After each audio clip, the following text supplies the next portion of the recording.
చేయండి. కాశ్యపాన్వే సంజాతం నారసింహ పదాశ్రితం రామానుజగురుం వందే పాణినీయ పయోనిధిం. రామానుజగోష్ఠికి సాదరంగా ఫలం పలుకుతూ పెద్దలకు దాసం సమర్పించుకుంటూ ఈరోజు మన రామానుజత్తులని చదువుకునే ప్రయత్నం చేద్దాం. యతిరాజ వింశతిలో 11, 12 చదువుకున్నాం. 11, 12 అయిపోయాయి. 13, 14 కూడా అయిపోయాయి. 15, 16 ఇవాళ. శుద్ధాత్మయామున గురుత్తమ పూరనాథ భట్టాఖ్య దేశికమరోవరోక్త సమస్త నైత్యం అంత్యాస్త్య సంకుచితమేవ మయిహ లోకే తస్మాద్యతీంద్ర కరుణైవ తు మద్యతిస్తే శబ్దాదిభోగ విషయారుచిరస్మదీయా నష్టా భవద్విహ భవద్దయయా యతీంద్ర తద్దాసదాసగణనాచరమావధౌ యః తద్దాసతైకరసతాః అవిరతా మమాస్తు.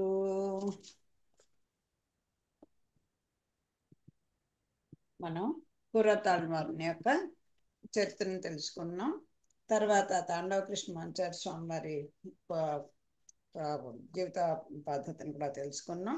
గురువే మనకి చరమోపాయము, ఆచార్యుని ద్వారానే మనం మోక్షం పొందగలము అనేటువంటి ఒక యథార్థ విషయాన్ని తెలియజేశారు. అలాగే గురు శరీరం కూడా అంత ముఖ్యమా అనేది కూడా మనం ఎంత ముఖ్యం అనేది కూడా మనం తెలుసుకున్నాం. ధ్యానం అంటే ఆచార్యుని తలచటే ధ్యానము, ఆయన కథలు వినడమే శ్రవణము, వారి నామస్మరణమే జపము, పరమపద ప్రాప్తికి సోపానములు కూడా అదే అని గ్రహించారు. శ్రీరంగం నుంచి రామానుజులు గ్రహించి శ్రీరంగం తిరిగి వచ్చారు అని చెప్పారు. వీరు అలా చెప్పగానే వీరి యుద్ధపోతల్ని అక్కడ ఉన్నటువంటి వాళ్ళందరూ కూడా మనస్ఫూర్తిగా ఒప్పుకున్నారు. తర్వాత రామానుజులు శ్రీరంగం తిరిగి వచ్చారు. అందరికీ కూడా గురు యొక్క చరణములే గతి అని ఉపదేశించారు. అది నిన్నటికి పూర్తయింది. ఇవాళ ద్రావిడ ఆమ్నాయ వాక్యము యథార్థమగుట. ద్రవిడ వాగ్మయము, సంస్కృత వాగ్మయం రెండు కదా. దాంట్లో ఈ ద్రవిడామ్నాయ వాక్యము ఆళ్వార్లు వాళ్ళు పాడినటువంటివన్నీ కూడా తమిళ రూపంలో అది, అవన్నీ కూడా ఉన్నటువంటి పాసురాలు అవన్నీ కూడా నాలాయిరం మొదలైన అలాంటివన్నీ కూడా ద్రావిడామ్నాయం, సంస్కృతం ఇవన్నీ సంస్కృత వాగ్మయం అది చెప్తారు. ఇక్కడ ద్రావిడామ్నాయ వాక్యము యథార్థమూట. యతిరాజుల దర్శనము, వారి సద్గుణ శ్రవణము, వారి సేవా కైంకర్య ఆచరణముల చేత చేతన లోకము సరాసరి వైకుంఠమునకు ఎగిరి. అంటే ఇది ప్రాక్టికల్గా చూపిస్తున్నారు. ఆచార్యుని యొక్క ధ్యానమే ధ్యానమని, తలుచుకోవడమే ధ్యానమని, వారి కథలు వినడమే శ్రవణమని, అలాగే వారి యొక్క నామస్మరణే జపమని. ఇవి అంటే ఆచార్యుని భాగవతత్వముల్ని మనం మనసావాచకరణ సేవిస్తే భగవంతుడు కూడా ఉపయోగపడతారు. అంటే అయితే దెయ్యంతో సంబంధం లేదా అంటే మనకు ఒక మొదటి నుంచి స్టెప్స్ ఎన్నోసార్లు చెప్పుకున్నాం మనం. సమధమాదుల వల్ల మనకి ఒక మంచి ఆలోచన పడుతుంది. అంటే శారీరకమైనటువంటి కంట్రోలు, మానసికమైనటువంటి కంట్రోలు మనలో ముందర ప్రాక్టీస్ చేసుకుంటే అవన్నీ కూడా దేనివల్ల వస్తాయి? ఆహార వ్యవహార నియమాలు కొన్ని మనంతటి మనం లేకపోతే పెద్దలు ఆచరిస్తున్నవి చూసుకొని చిన్నప్పటి నుంచి కొంచెం కొంచెం ప్రాక్టీస్ చేసుకుంటే అవి అంత సాధ్యం కాదు, కానీ కొంచెం కొంచెం మనకు ఆలోచన విధానం మారుతూ ఉంటుంది. అక్కడి నుంచి ఒక సద్గోష్ఠి, ఒక సజ్జన సాంగత్యము, దానివల్ల కొంచెం మన మనసు పరిపక్వం అవుతుంది. మన ఈ ఈ ప్రాపంచికమైనటువంటి విషయాల మీద అంటే ఎప్పుడు మా సద్గోష్ఠి ఎప్పుడు ఉంటుందో ఒక మంచి విషయమేతోనే చర్చ జరుగుతూ ఉంటుంది ఎప్పుడు కూడా. అంచేత మనకు పెద్దగా నచ్చో కనుక పెద్దగా అలాంటి వాళ్ళతో కొంచెం దూరంగా ఉంటూ ఉంటాం. కానీ మనం ఆ రుచి కనుక తెలిస్తే మనం సత్యన సంగష్టిగా వస్తుంది. అప్పుడు పెద్దల యొక్క శ్రీ సూక్తులు వినాలి అన్నటువంటి మంచి విషయాలు విన్నటువంటి వాళ్ళు అదే వ్యాసనం ఉంటారు కనుక కొంచెం వరకు అలాంటి చోటుకు వెళ్దాము అన్నటువంటి ఒక ఆసక్తిని వస్తుంది. దానివల్ల ఆచార్యుడుగా పొందుతాడు. ఆచార్యుడు వల్ల మంత్రం వస్తుంది. మంత్రం వల్ల స్వామి మనకి సంప్రాప్తం అవుతారు. అలాగా మా పెద్దలు చెప్తుంటారు. ఇప్పుడు యతిరాజుల దర్శనం చేసుకుంటే చాలు, వారి వారి సద్గుణాలన్నీ కూడా వినడం చాలు. ఆ నోట విన్నానులే అనేకుండా ఏమిటనేది కుతూహలంగా వినడం, మనస్ఫూర్తిగా వినడం. అలాగే ఆచార్య సేవా కైంకర్యము ఆచరణ ఆచరణముల చేత అంచేత అలా ఆచార్య కైంకర్యం వలన ఈ చేతన లోకం అంతా కూడా సరాసరి వైకుంఠానికి వెళ్ళిపోతున్నట. పితృదేవతల సంతోషంతో నాట్యమాడిరి. వైష్ణవాగ్రేసరుడకు రుక్మాంగదుని వలన సర్వజనులు వైకుంఠమునకు ఎగినట్లు ఈ రుక్మాంగద కథని ఇంకోసారి చెప్తాను. కేగినట్లు లక్ష్మణారులను ఆశ్రయించి వారందరూ వైకుంఠమునకు పోసాగిరి. కర్మ జ్ఞాన భక్తి మార్గముల కడతేరదలసి ఉండు జనులు యతిరాజ సంబంధం చేత ప్రపత్తియే ముఖ్యమని తెలుసుకొనిరి. ఇక్కడ మనకి భగవాన్ చెప్తున్నట్టుగా భక్తికి కానీ జ్ఞానం యోగానికి కానీ భక్తి యోగానికి కానీ కర్మయోగానికి కానీ దేనికి నేను లొంగను. ప్రపత్తి కూడా అది కూడా ఉపాయంగా నేను ఒప్పును. కానీ అది కూడా అంటే భగవంతుని శరణాగతి చేయడాన్ని అనే బుద్ధి కూడా ఆయనే పుట్టించాలి. మనం అదే కోరుకోవాలి. నాన్న నీ కైంకర్యం కలిగించు అని కోరుకోవాలి. అది వీళ్ళు ఎంతో కష్టపడి కర్మయోగం జ్ఞానయోగం భక్తి మార్గాల ద్వారా వెళ్ళేటువంటి జనులందరూ కూడా లేదు మనం ప్రపత్తే ముఖ్యమని తెలుసుకున్నారు. విరజా స్నానం ఆచరించి పరేతలకు దర్శనమైన లేక తిన్నగా వైకుంఠమునకు ఎగుచుంటుచే ఈ లోకమును పాడు చేయుటకు కలిశక్తి హీనుడయ్యను. అందరూ దానికి వెళ్ళిపోతుంటే అందరూ ఒక మాట మీద ఒక బాట మీద ఉన్నా అనుకోండి, పెద్దలను అనుసరించి ఉన్నా అనుకోండి, ఇంకా కలికి ప్రవేశం ఎక్కడ ఉంటుంది? అంచేత ఆ కలి యొక్క శక్తి హీనమైపోయింట. యమునకు భూలోక గమనము అవసరము లేకపోయెను. అది ఆ పని లేకపోయెను. పొలిగాను పాసురార్థము నిశ్చయముగా అమలు జరుగుచుండెను.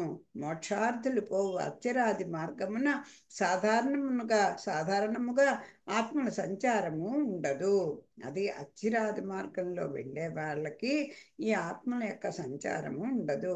జన్మ పుణ్య పరిపాకమున కదా ఆ మార్గమును పోవుట. అట్లంటే వెళ్ళామంటే ఇంకా పునరావృతి ఉండదు కదా. ఆ మార్గమును ఇప్పుడు మిక్కుటమైన సందడి కలిగిన అందరూ వెళ్ళిపోతున్నారు అతిరాది మార్గంలో. యమునకు విశ్రాంతి లభించను. ఇంకా యముడు గారికి అసలు ఖాళీ వచ్చేసింట. అతని పని లేని తన భటులను తొలగించవలసి వచ్చాను. మ్యాన్ పవర్ అక్కర్లేదు అనుకున్నాడు, ఆయన తీసేస్తున్నాడు. పని లేని ఉద్యోగము అతనికి విసుగనిపించను. యమలోక అవసరమేమి, దాన్ని రద్దు చేయని అవసరమైనది. యముడి విపర్య కారణములను అన్వేషించి రామానుజుల వైష్ణవ సిద్ధాంత ప్రచారము చేయొచ్చు దేశము నన్నమూలలా పర్యటించుటే కారణమని తెలుసుకొని కలవరపడి సత్యలోకమునకేగి ఆపన్నుడై విరించికి నమస్కరించి, పితామహ, కాలము తారుమారైనది. యతిరాజులను వారు ఏర్పడిరి. వారికి మితిలేని శిష్యులు తయారైరి. కర్మ జ్ఞాన భక్తులకు అతీతమైన ప్రపత్తి మార్గము ప్రచారము చేయుచున్నారు. ఇప్పుడు అకర్మణ్యత, అజ్ఞానము, భక్తిహీనతల ప్రసక్తియూ లేదు. ఏ సాధనలోనైనా దోషం ఉండవచ్చును. భగవద్గీతలో గీతాచార్యులు ప్రవచించినట్లు ప్రజలు నిష్కామ కర్మాచరణము చేయుచుండినందున మంత్రతంత్ర లోపములను తలపే నిరాసక్తమైనది. చూడండి, అసలు ఇది సాధ్యమా అనిపిస్తుంది మనకి. నిజంగా మనస్ఫూర్తిగా ఆ మనస వాచ కర్మణ భగవంతుని కానీ ఆచార్యుని కానీ మనం నిజంగా ప్రేమిస్తే, నిజంగా విశ్వాసం ఉంచితే ఎందుకు జరగదు? మరి ప్రహ్లాదుని ఎవరు కాచాడు? అట్లాంటివి మనం నమ్మం. కానీ ఆయన, అమ్మో బాబోయ్, గీతలో భగవంతుడు చెప్పినట్టుగా నిష్కామ కర్మ, ఏమి కోరిక లేకుండా నీ నీ పని నువ్వు చెయ్యి అని కదా గీతాచార్య సూక్తి. అలా చేసేస్తున్నారండి అందరూ. ఏదైనా భక్తి యోగము, కర్మయోగము, జ్ఞానమయోగము అయితే అవన్నీ పర్ఫెక్ట్గా జరుగు. ఎక్కడొక్కడ ఏదో లోపం జరుగుతుంది. ఆ లోపంతో మళ్ళీ మనం చేసినటువంటి ఆ లోపాలకి కర్మల్ని అనుభవిస్తూ మళ్ళీ చదువుతాం. అంచేత గోల పెట్టాట యముడు గారు సత్యలోకానికి వెళ్ళిపోయి బ్రహ్మగారితో, కామ్యకర్మం చేసినే కదా తప్పులెన్నుట, ఇతర సాధనములు కావు, చేతనలు నీవే గతి అంచున్నారు. అదిట ఇంకేమీ కల, నీవే తప్ప ఇతప్పరం పెరుగన్ అని ఆ గజేంద్రుల్లా మొరపెట్టుకునే స్థితికి మనం వెళ్ళినప్పుడే మన దారి సుగమం అవుతుంది. ఎంబెనమాన్నారు స్వామి వారిని చేర్చుకుంటున్నారు. ఇక నా పని వదులుకొనవలసి వచ్చిందేనా అని విన్నవించింది. ఎందుకయ్యా నన్ను నియమించారు, నాకు పని లేదు, నేను ఇహ వాలంటీర్ రిటైర్మెంట్ తీసేసుకుందాం అన్నాడు ఈయన. అట్లు కాదు, ప్రకృతి గౌరవముతో పని ఏమి, వ్యవహారం చెడునే అని విధాత తలచి దండధరిని పరమశివుని ఇంద్రాది దేవతలను వెంటనెడుకొని సర్వలోక శరణ్యుడైన కలిగ వైకుంఠముగు శ్రీరంగమున వెంచేసి ఉన్న రంగనాథుని దర్శించి నమస్కరించను.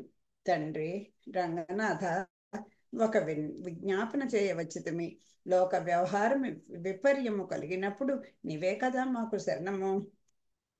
నీ అనుగ్రహ పాత్రుడకు యతిరాజులను సన్యాసి తాము అర్జునకు ఉపదేశించిన చర్మోపాయము గుహ్యతమ్మని సెలవిచ్చిన దానిని ఎల్లరికూ చెప్పుచున్నారు. నువ్వు ఎలా చెప్పో అలా చేసేస్తున్నారయ్యా. అంచేత అర్జునకు ఉపదేశించినట్టుగా అని చెప్పేది ఆఖరి శ్లోకం అదే కదా, సర్వధర్మాన్ని పరిత్యజ్య మామేకం శరణం వ్రజ అహంతో సర్వ పాపేభ్యో మోక్షయిష్యామి శుచః అని కదా చెప్పారు. దాన్ని అదే గొప్పది, గుహ్యతమము, తరతమ్మాలు అంటారు కదా, అదే ది బెస్ట్ అని సెలవిచ్చావు కనుక ಎಲ್ಲరికీ చెప్పేస్తున్నారు. కర్మ జ్ఞాన భక్తి దూరులైన వారును నిన్ను చేర్చున్నారు. యమునకు పని లేదు, యమునకు పని లేదు. ఇది తాము ఉపదేశించిన యుగమున ఇంత వ్యాప్తి లేదు. మీరు చెప్పారండి, కానీ అప్పుడు ఎవరూ పాటించలేదు. ఇప్పుడు ఈ రామాన్ని చెప్పగానే అందరూ అదే దారిలో వెళ్ళిపోతున్నారు. మీరు చేయలేదు దానిని ఇతరాన్ని శుక్రం చేసినే ఈ యమునకు పని కల్పింపుము, కలియుగ ధర్మమును నిలబెట్టుము అని. చీకటి అక్కర్లేదు, వెలిగే అంటే సాధ్యమవుతుంది, అవదు కదా. అంచేత అవిద్య కూడా కలిగినప్పుడే కదా పాప పనులు చేస్తారు. అందరూ తెలివైన వాళ్ళు అయిపోతే ఇంకా ఎంతమందికి ఫస్ట్ ఇస్తారు క్లాసులో అయినా? కుదరదు కదా. అందుచేత యతిరాజుల వలన ఇట్లా ఆయన ఈ విధంగా కూడా ప్రవచనం ఉండున ఆశ్చర్యము. నాకు లీల నిత్య విభూతులు రెండును అనాదిగా ఉన్నవే. నిత్య విభూతిలో భక్తుడు అభక్తులను భేదము కలదు. నిజ విభూతిలో భక్తుడు అభక్తులను భేదము కలదు. సీత అని, రుక్మిణి అని, పెండ్లి అని ఇందు కలవు. నిత్య విభూతిలో పెండ్లి బంధములు లేవు. లీలా విభూతిలో ఉంటాయి, భేదము కలదు అని పడింది అనుకుంటా. నిత్య విభూతిలో భక్తుడు అభక్తుడు అనే భేదము ఉంది అంటున్నారంట, నాకు అర్థం కాలే. సీత అని, రుక్మిణి అని, పెండ్లి అని ఇందు కలవు లీలా విభూతిలో. నిత్య విభూతిలో పెండ్లి బంధములు లేవు. ధర్మక్షయమై అధర్మము హెచ్చిన నేను అవతరించుతూనే ఉండగా ఇక ఈ విభూతి ఎక్కడిది? ఈ కొత్తగా వచ్చింది ఏమిటి? అన్ని నా హృదయంలో అవుతుంటే ఇప్పుడు ఇలా మారిపోయింది ఏమిటని రంగనాథుడికే అనుమానం వచ్చింది. రామానుజులు తుది మొదలుగా చెరచనే రెండు విభూతుల్లో ఒకటి నిత్యము, మరొకటి అనిత్యమై ఉండగా రెండిటిని ఒకటిగా చేసినే. చూడండి, లీలా విభూతికి నిత్య విభూతికి ఎంత తేడా. ఇది మళ్ళీ మారిపోతూ ఉంటుంది. లీలా విభూతి, నిత్య విభూతి ఎప్పుడు నిత్యమైంది, సత్యమైంది, పూర్తిగా సత్వగుణ ప్రధానమయ్యే కదా ఉంటుంది. ఇంకా మరి ఎలాగా? నేనేమన్నా పొరపాటు చేశానా? ఈయనకి రెండు విభూతి నాయకత్వం ఇచ్చేసాను అనుకుంటున్నాడేమో. ఇక నన్ను నన్ను వరమగు నన్నెవ్వరు అడుగువారు, ఇక నన్నెందుకు అడుగుతారు? బ్రహ్మాదులకు సనకాదులకు సులభము కాని ఆ స్థానమును సుకరము చేసెను. స్మరింపను వలను పడని స్థానమును ఇతరాదుల శిష్యులు అవలీలగా సాధించిరే. ఇట్లు కొన్ని నాళ్లు గడిచిన లీలా విభూతియే పోవును. సాత్విక రాజస తామస జనులలో సాత్వికులు ఎన్నడూ చెడరు. రాజస తామసులు యమలోకమునకు వచ్చినట్లు చేసేదను. యమస్థానమును ఎత్తివేయవలదు అని రంగనాథుడు చెప్పారు. అందరూ మోక్షానికి అర్హులైపోతే ఇంకా మరి అక్కడ చోటు ఉండాలి కదండి. మళ్ళీ పుట్టుక లయము అనేవి పుట్టిన వాళ్ళందరూ అక్కడికి వెళ్ళిపోతాయంటే ఇలా మరి ఇంకా స్థానమే ఉండదు కదా. మరి లయానికి అవకాశం ఉండదు కదా. అంచేత సరే 3 రకాలైన అంటే రాజస తామసం ప్రవృత్తి కలిగిన వాళ్ళు ఉంటారు కదా. వాళ్ళందరినీ మా యమలోకానికి వెళ్ళేట్టుగా చేస్తాను నేను. ఈ సరే ఏంటి సాత్వికంగా ఉన్న వాళ్ళు ఎప్పటికైనా పరమపదమే చేరుకుంటారు అని చెప్పి రంగనాథుడు తలంచుకున్నట. అది నీ దివ్య మంగళ విగ్రహము కాపాడుకొనుము అని ఇంకొక టాపిక్లోకి పెడతాం. ఈ సంధికాలమున క్రిమికంఠుడని రాజు సృష్టింపబడెను. సంధికాలం అంటే ఒక విషయానికి మధ్యన వచ్చినటువంటి విరామ కాలాన్ని సంధికాలం అంటారు. క్రిమికంఠుడని రాజు సృష్టింపబడెను. వాడు యమధర్మరాజుకు మిత్రుడు, కలిపురుషుని సఖుడు ఒకడు తయారయ్యాడు. ద్రోహి, భగవద్వేషి ఇట్లు యమలోకము నిలుపుటకై సృష్టించబడిన రాజేమి చేసెను? అది కూడా భగవత్ సృష్టి. చూడండి, ఎవడో ఒకడు కలిగిగా ప్రవేశించకపోతే, ఒక దుష్టుడుగా ఉండకపోతే ఇంకా అధర్మం అనేది ఉండదు. ఒకడు ఉంటేనే, ఒక చెడ్డవాడు ఉంటేనే కదా ఇవన్నీ ఉంటాయి. అప్పుడే కదా యమలోకానికి పని ఉంటుంది అని స్వామి ఈ రకంగా చేశాడు. ఒక భగవద్వేషిని, ఆ కలిపురుషుడికి ఇష్టమైన వాడు, అలాగే యమధర్మరాజుకు మిత్రుడు అయినటువంటి వాడిని క్రిమికంఠుడు అని అసలు పేరే చుండలా ఉంది. ఇట్లా యమలోకము నిలుపుటకై సృష్టింపబడిన రాజు ఏమి చేసెను? వేదాంత విచారం చేయని ఆరంభించెను.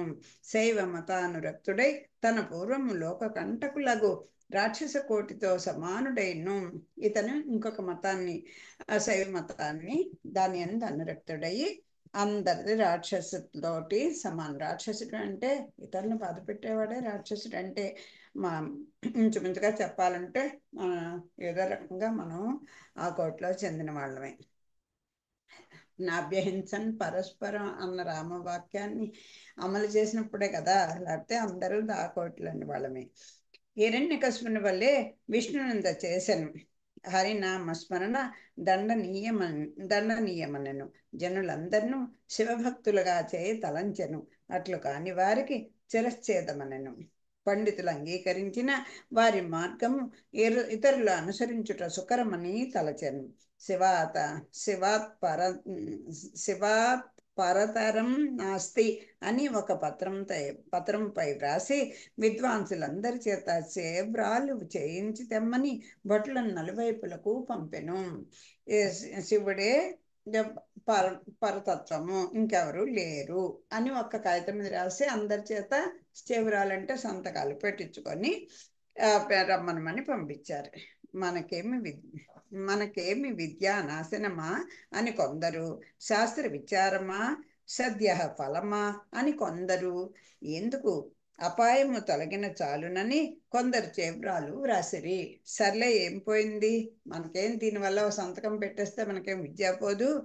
అది శాస్త్ర విచారమా, అది కాదు, ఏదో అవుతుందిలే అని కొంతమంది ఆయన ముందు భయం చేత భక్తి చేత మొత్తానికి ఏదో ముందు బాబు ఈ రాజు ఏం చేస్తాడని ఒక భయం చేత అందరూ సంతకాలు పెట్టేశారు. నాలురానన్నతడు ఆ రాజునొత్త మంత్రిగా ఉండెను. ఆయనకు ఒక ఆ రాజుగారి కంటే ఘనుడు, అంతటి తెలివైన వాడు ఒకడు ఉన్నాడు, నాలురాన్ అని చెప్పి అతడు ఒక మంత్రి. అతడు కూరతాళ్వాని శిష్యుడు. వాడు చేబ్రాలు వ్రాయవలసి వచ్చాను. కూరతాళ్ యొక్క శిష్యుడు నాలురాన్. ఆయన ఆ కూరతాళ్ వారికి శిష్యుడు. ఆయన సంతకం పెట్టాల్సిన పరిస్థితి వచ్చింది. ప్రాచీన కర్మముచే వాడు తన గురువు ముందు చేవ్రాలు చేసిన కింద తాను చేయవచ్చునంతలసి మహాపూర్ణులు యతిరాజులు మొదలగు ప్రముఖ వైష్ణవులు శ్రీరంగంనున్నారు. వారు చేవ్రాలు చేసిన కదా మేలు, నా వంటి అన్నామకులతోనేమి అని రాజుతో చెప్పాను. ఏమండి, సరే చేస్తాను, కానీ మా గురువులు ఉన్నారు కదా, పురతాళ్వాన్లు, మహాపూర్ణులు, అది అలాగే యతిరాజులు, వీళ్ళందరూ ఉన్నారు కదా, రామానుజులు, వీళ్ళందరూ సంతకాలు పెడితే నేను అలాగే తర్వాత వాళ్ళ కింద నేను పెడతాను అన్నాడు ఈయన. రాజు వెంటనే శూరులు వేగవంతులు నాకు దూతలను పంపి నిర్బంధమునైన వారిరువురిని తోడ్కొని రమ్మని పంపెను. ఆ మహాపూర్ణులు యతిరాజులు వీళ్ళిద్దరిని తీసుకురమ్మని పంపించారు. అంతవారు మన్నాదుల మట్టమచ్చట మన్నాదులు ఉన్నారా అని విచారించుచూ వచ్చుచుండగా వార్ల వేషములు తొందర చూచిన పూరతాళ్వాన్లు రామానుజ సిద్ధాంతమునకు చేటుకాలు వచ్చుచున్నట్లు తలంచిరి. యతిరాజులు స్నానము చేయబోయిరి. ఈ దూతలు ఎమ్మభటుల వలె ఉన్నారు. యతిరాజులు చూచినా హింసించెదరు. వారు చేవ్రాలు చేసిన కార్యము చెడును, చేయకున్నా హింసింతురు. కావున వారిని సంకటం నుండి తప్పింపవలెను. చూడండి, ఒక శిష్యుడు అంటే ఎలా ఉండాలి అనడానికి రాసిపోసినటువంటి వారు పూర్వతాళ్వాన్లు. ఆ భటులు వచ్చేస్తున్నారు. ఈ మహాపురులు యతిరాజులు వీళ్ళందరూ ఎక్కడున్నారని వెతుక్కుంటూ వచ్చేస్తున్నారు. యతిరాజుల యొక్క మఠం ఎక్కడ ఎక్కడ ఎక్కడ అని వచ్చేస్తుంటే అప్పుడు ఆయన పూర్వతాళ్వాన్లు చూసి, బాబోయ్, దీని మీద సంతకం పెడితే మన విశిష్టాద్వైత స్థాపనకి రామానుజు చేసిన ప్రయత్నం అంతా పాడైపోతుంది, పెట్టకపోతే రాజు హింసిస్తాడు, ఏం చేయాలి అనుకున్నారు. రామానుజ స్థానానికి వెళ్ళారట. ఇంతలో ఎలా అయినా సరే దీన్ని తప్పించాలి అనుకున్నారు ఆయన. అట్టివాడే కదా శిష్యుడు కాగలడని తలచి పూర్వతాళ్వాన్ను యతిరాజులతో విన్నవింపకయే వారి త్రిదండము కాషాయ వస్త్రములు కమండలములను తాము ధరించి రెండు రెండు నేనే మన్నాదుడను అని దూతలను పిలుచుకొని పోయేది. చూడండి, మరి అలా దండం అన్ని తీసుకువెళ్ళిపోవచ్చా అంటే గురువు గారు ఆపసమనిలో ఉన్నప్పుడు అలాంటి చెయ్యరాని పని కూడా సిద్ధపడిపోయారు. ఆయన కాపాడుకోవడమే ముఖ్యం, అంతే. చూడండి, దీని నిదర్శనంగా మనం భాగవతంలో కూడా చదువుకుంటాం. ఆ కృష్ణుడు తలనొప్పిగా ఉందంటే ఏ మందులతో తగ్గదంటే ఆ గోపికల యొక్క పాదధూళి పట్టరమ్మంటే అందరూ బళ్ళ మీద ఇచ్చేసారని చెప్తారు. అయ్యో, మా కాలి ధూళ కృష్ణుడికి అని అనుకోలేదు. అదే ఆయన అడిగాడు, దానికి తగ్గడమే కావాలి. అది ఆ ప్రేమ భక్తి అంటే. అలాగా ఈయనట ఆ కాషాయం ధరించేశారు, కమండలాన్ని స్థానానికి వెళ్ళారు కదా, అవన్నీ తీసేసుకున్నారు, త్రిదండాలు తీసేసుకున్నారు. నేనే రేతురాజుల్ని రమ్మన్నారు. అయ్యో, ఇతడు గురుభక్తి చెడిపోచున్నాడే అని మహాపురుషులను వారితో దూతల వెంట పోయిరి. అయ్యో, ఈయన ఏమిటి గురుభక్తి అని చెప్పి మహాపురుషులు కూడా ఆ దూతల వెనకాల వెళ్ళిపోయారట. ఉడయవర్లు వచ్చి చూసి సంగతి విని, సరి, వాడు నా కాషాయ వస్త్రములు ధరించనే అనుకొని పూరేసుల తెల్లని వస్త్రములు తాను ధరించి రాజభవనమునకేమి చేయనగునని స్వామిని అడిగిరి. రాజభయము నాకేమి చేయనగునని స్వామిని అడిగిరి. ఏం చేయాలి, రాజులా భయపడుతున్నాడు, ఏం చేయాలి అని ఈయన తెల్ల వస్త్రాలు ధరించుకొని పూరతాళ్వాన్ని స్వామిని అడిగాట. రంగనాథులు, నాయన, నీ దివ్య మంగళ విగ్రహంను కాపాడుకొను, ఊరు విడిచి పొమ్మని చెప్పారు. చూడండి, ఒక్కొక్క టైంలో మనం నా అంతటి వాడిని భయపడి పారిపోవాలా అని అనుకోలేదు. ఆ రంగనాథుడు ఆజ్ఞానుసారము రామానుజులు ఆ తెల్లని వస్త్రాలే ధరించి ఆ రంగనాథుని ఆజ్ఞగా వెళ్ళిపోమంటే శ్రీరంగం విడిచేసి వెళ్ళిపోయారు వారు ప్రశిష్యులతో. స్వామి ఆజ్ఞానుసారము వారు శిష్య ప్రశిష్యులతో శ్రీరంగం విడిచి పడమర దిక్కుగా వెళ్ళిరి. రాజభటులకు ఒక సందేహము కలిగిన తమ ప్రభు ఇరువురిని తీసుకొని రమ్మనెను. వారిలో యతిరాజులు తమతో ఉన్నారు, ఇంకను పూర్వతాళ్వాన్లు ఉండవలను కదా అని వీళ్ళకి వచ్చింది. ఎందుకంటే ఈయన ఎప్పుడు కలిసి ఉంటారు కదా, రామాన్తో పాటు ఎప్పుడు పూర్వతాళ్వాన్లు మొదలైండని ఇద్దరు ఉంటారు కదా, దండపవిత్రాలు వాళ్ళే కదా. ఏం చెప్పమా, మరి అలాంటప్పుడు కూరత్రాళ్ళు ఏమయ్యారు అని అనుకున్నారు వాళ్ళు. తాము రెండు భాగములుగానై ఒక భాగము తమతోనున్న వారిని తీసుకొని పోటును, రెండవ భాగము కూరేసులను అన్వేషింపను నిర్ణయించుకొని వెనుకకు వెళ్ళుచు కొందరు స్వాములు పారిపోచున్నారని విని వారి వెంటనంటిరి. అబ్బో, ఇలా వెళ్ళిపోతున్నారని అనుకుని వీళ్ళందరూ వెంబడించారు. వెనకనే వేగముగా వచ్చుతున్న రాజభట్ల గూర్చి శిష్యులు చెప్పగా యతిరాజులు కిందనున్న మన్నునెత్తి మంత్రించి వారికి ఇచ్చిరి. ఇప్పుడు రామాంజులు వెళ్తున్న దిక్కుగా వీళ్ళు వెళ్ళేసరికి మన్ను మంత్రించి ఇచ్చారట. ఆ మన్ను పైబడి బాధించగా బట్లు పారిపోయిరి. ప్రయాణం ముందుకు సాగెను. త్వమేవ శరణం మమ. ఇంకొక ఘట్టంలోకి వెళ్తున్నాం. ఒకనాటి రాత్రి పరివారం నుండి ఒక స్వామి తప్పిపోయి చీకట్లో అడవిలో సంచరించుచు కొందరు వేటగాండ్రు నివసించు చోటికి వచ్చిరి. వారిని వేటగాండ్రు చూచిరి. అయ్యా, మీరెవరు? చీకట్లో వచ్చుచున్నారే, తమదేయూరు? మాది శ్రీరంగము. సహచరులతో తప్పి వచ్చుచున్నాను. అచ్చట ఎదురాజులున్నారు కదా, వారు క్షేమంగా ఉన్నారా అని అడిగారు వాళ్ళు. వారు శ్రీరంగమున లేరు. చోళరాజ భయముచే మారు వేషముతో ఎచ్చటకో పోయిరి. ఎచ్చటనున్నది తెలీదు. నేను వారిని వెతుకుచునే ఇట్లు వచ్చి తిని అని చెప్పారు అక్కడ తప్పి వచ్చిన స్వామి. మేమును వారిని వెతుకుచున్నాము. వారు శ్రీరంగము నుండి ఈ ప్రాంతమునకు వచ్చుచున్నారని విని వారిని కనుగొనియే భుజింప నిశ్చయించుకొని 6 దినముల నుండి నిరాహారులమై ఉంటిమి.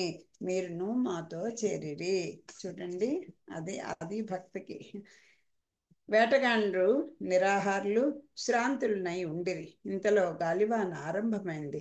రామానుజులు తలదాచుకొని తావులేక అల్లాడుచు కొండలు మిటలు ఎక్కుచు ముండ్లు బదులు తప్పించుకొంచు వేటగాండ్రు చోటికి సమీపము కొండపైకి వచ్చిరి.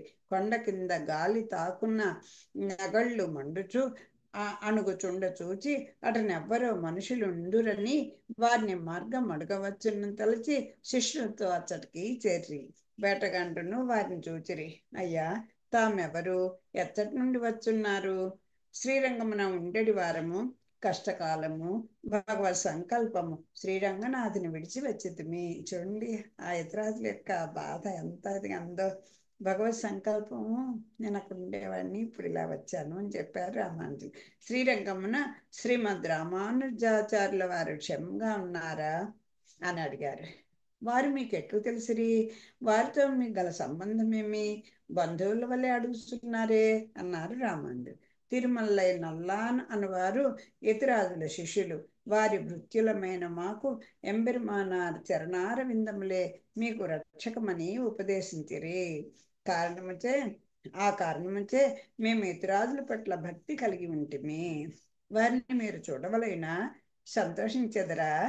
తప్పక 6 దినముల నుండి వారిని దర్శింపవలనని వెతుకుచుంటిమి. ఇరుగో వీరే యతిరాజులు అని శిష్యులు రామానుజులను చూపగా వారు త్వమేవ శరణం మమ, మీరే మాకు దిక్కు అని ఉడయవర్ల పాదముల పడి వారి ఆశీర్వాదములనందిరి. కొత్త వస్త్రములను కందమూల ఫలాదులను తెచ్చి ఇచ్చిరి. నగళ్లను రాజబెట్టి వారందరి చలిదీర్చిరి. ఇంతవరకు మేఘం వర్షించింది. నల్లాన్ అమృతము కురిపించుచున్నాడని రామానుజులు ప్రశంసించిరి. శ్రీరంగమునున్నవారు తమను గూర్చి చింతించుచుందురని తలచి ఒక వేటకాని తమ పరివారము నుండి ఒక స్వామిని శ్రీరంగమునకు పంపి తమ క్షేమమును ఎరిగించి అచ్చటి వారు క్షేమ సమాచారములు తెలుసుకురమ్మని పంపించిరి. అయ్యో, నా కోసం ఇంత తాపత్రయపడి వాళ్ళు ఉన్నారా అని చెప్పి తన క్షేమాన్ని వాళ్ళకి తెలియజేస్తూ అక్కడ వాళ్ళ క్షేమాన్ని కూడా రామానుజులు కనుక్కుంటూ ఉండేవారట. ఇది అంటే మనం మనస్ఫూర్తిగా కనుక మనం ఆచార్య దర్శనం భాగవతత్వములను దర్శించుకోవాలని మనస్ఫూర్తిగా కోరుకుంటే అలా ప్రత్యక్షమైనందుకు ఒక నిదర్శనమే కదా ఇది. మరి స్వామి సంకల్పాలు అలా ఉంటాయి. ఇక పాదుకలు ఇంకొక ఘట్టం. అంత వేటగాండ్రు, స్వాములారా, ఇచ్చటికొక క్రోసు దూరమున మా యజమానుడున్నాడు అని వారిని పిలుచుకొని పోయి వారి యజమాని వేటకు వెళ్ళి ఉండాను. శ్రీమన్ శ్రీమన్నాథన్ అనియు మా పరమ గురువులనియు చెప్పుచుందుమే వీరిని గూర్చియే అని వేటగాండ్రు చెప్పిరి. ఇంతలో నల్లాన్ వచ్చెను. గురుని రాకకు పొంగి వారి పాదములకు నమస్కరించి ఇంటి ఆమెతో, నేను ఊరలేనని ఊరుకున్నావా? సాపాటుకు ఏర్పాటు చేసితిరా లేదా అనను. ఆమె, మహావైష్ణవులు మన ఇంటికి వచ్చి పస్తుండుటయా? వారు భుజించిన తర్వాతనే మేము భుజింపవచ్చునని తలంచితిని. సమీప గ్రామమున కట్టళ్ళై కట్టళ్ళై వారి బ్రాహ్మణ గృహం ఉన్నది. వారు పేదవారు, దివ్యభోగములు చేయుడని నెయ్యి, బియ్యము, పప్పులు, చక్కెర మొదలగు సర్వ పదార్థములు వారికి పంపించి తిని అన్ను. వేటకాండ్రు యతిరాజులకు స్వాములకు తిరుమలై నల్లానుకు నమస్కరించి వారు సెలవంది వెనుకకు పోయిరి. యతిరాజ చంద్రుడు 7వ నాటి రాత్రికి సపరివారంగా కట్టళ్ళై వారి ఇంటికి చేరిరి. ఆ గృహిణి చేలాంచలాంబ. ఆ సరికి ఆమె భర్త భుజించను. ఆమె ఇంకనూ భోజనం చేయలేదు. ఆమె వారందరికీ నమస్కరించినది. ఆహా, నా అదృష్టము! ఈ రోజున నేనెవరి ముఖం చూచితునో మీ అందరికీ తెలియచేసి పెట్టు భాగ్యం లభించింది. నేను ఇంకనూ భుజించలేదు. శీఘ్రముగా వంట చేసేదను. మీరందరూ ముందు భుజింపవలెను. చాపాటు చేస్తే పెద్దలకి తెలియజేయకూడదు. అది ఇవాళ నా అదృష్టం, నేను చేయకుండా ఉన్నాను, తల్లికి చేసి పెడతానంది ఆవిడ.